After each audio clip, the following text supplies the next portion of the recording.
acquiescence, silence, and complicity. These are three things that I focus on in a book I've written that will be coming out in another few months that's called For the Souls of Black Folks. Acquiescence, silence, and complicity.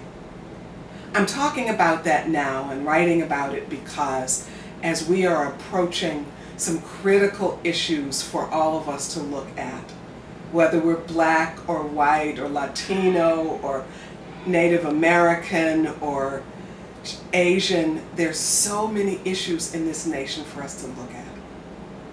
And if you have been socialized in a church or in a temple or a mosque or any religious community or a home where acquiescence, silence, and complicity have been the things that were rewarded, I urge you for us to have peace and for us to have justice in this world, to let go of and break through acquiescence, silence, and complicity. When I was a little girl growing up in my church in Baltimore, I remember hearing the pastor say one Sunday, "For some of you, I'm the only God you will ever see."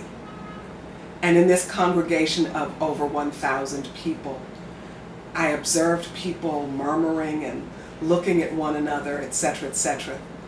But no one spoke publicly to say to the preacher, "What do you mean by that? And what gives you the right to say that?" I heard none of them challenge, "But God is within all of us." Instead, the only thing there was acquiescence, silence, and complicity. We're about to go through a presidential election season, and there will be many preachers telling their congregants and many spiritual leaders telling their congregants how they should think and how they should vote. And many will line up on the side of acquiescence, silence, and complicity. We can't change things that way. We need for each one of us to tap into the spiritual power that is within us. Every time I lead a worship service, I always close it with, "Know that God is as close as your very breath." Each one of us, created in the image and likeness of God, each one of us having the power of the Spirit that created us within us.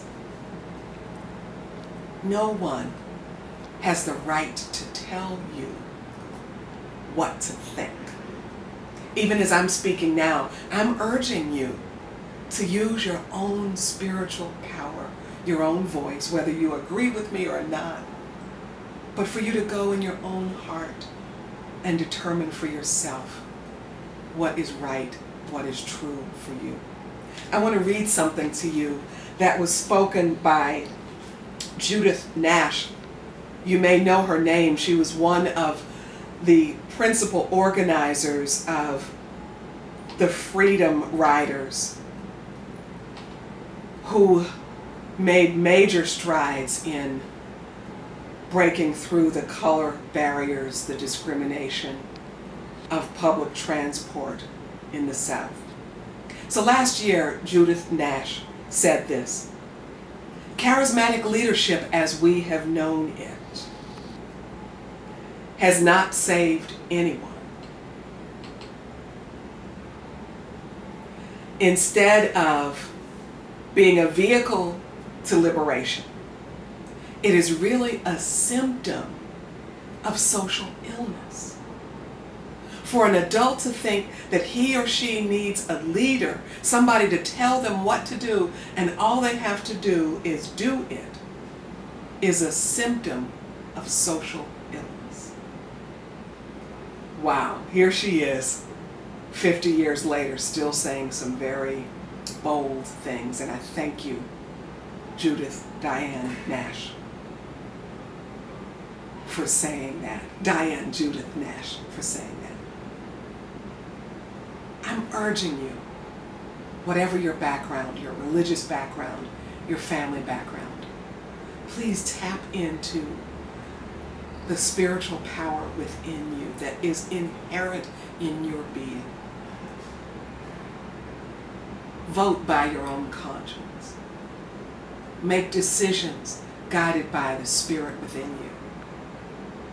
Tap into that which liberates, that which frees your own life. And see what together we can do for liberation and freedom of all people. Bless you.